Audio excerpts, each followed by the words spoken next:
So I have moved to London. I've left behind the kitchen in Brussels. This is the new one right here. This is where I'm going to be cooking for the foreseeable future. It's going to take some getting used to. I got to adapt to my new environment, and the show is probably going to evolve a bit into something new just naturally because I got to figure out how to move in here. This isn't the first time I've had to switch up the kitchens. Before I moved to Brussels, I was living in Toronto, in Canada.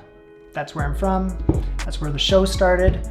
I didn't cook back then. I didn't know how to cook. I never really spent time in the kitchen at all.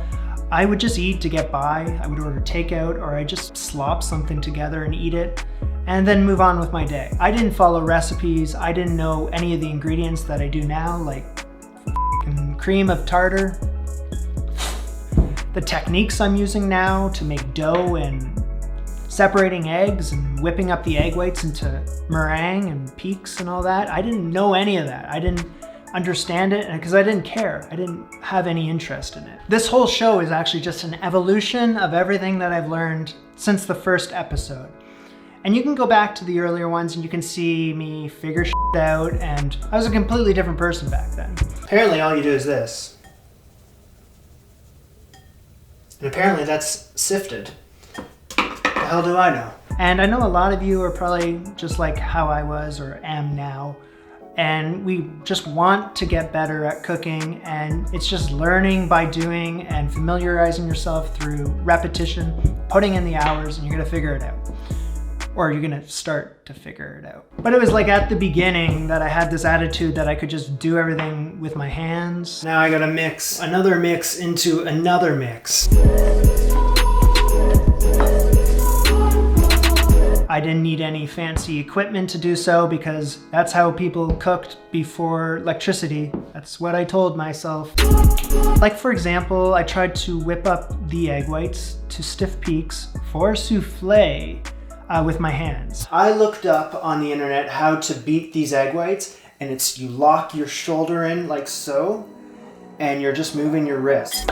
I stood there like a zombie for like 40 minutes.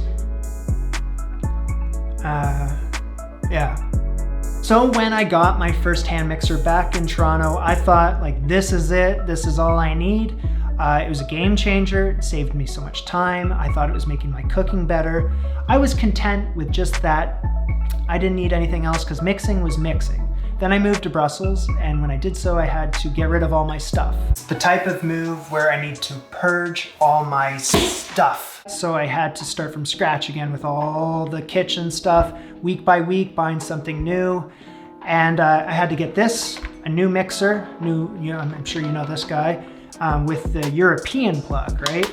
And then it had the standard attachments. And then these are the dough hook attachments. I've been using this for the last year and a half, and I've been happy with it up until a point, but it has its limitations. It's like if you're mixing up something super large or something that requires a little more time, you gotta stand there like a nincompoop.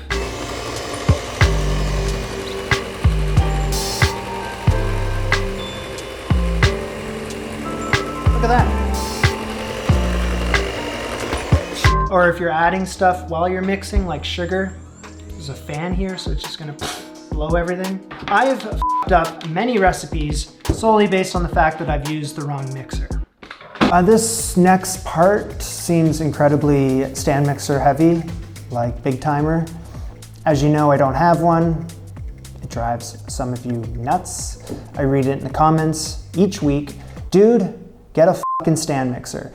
It's happening. I promise you it's happening. So here's the thing. They cost a fortune, and in Europe, they cost almost double the price that they do back home in Canada, North America.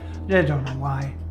Sometimes the convenience of having something is far outweighed by the price of it. So I really had to like convince myself and prove to myself that this is like some sort of investment that I want to make. Because I just don't want to buy shit just for the sake of buying it, and then it's just like a paperweight in the kitchen. Like a very heavy paperweight. So I didn't want to do that. So I had to think about it, and I have. And I did. And I made a move.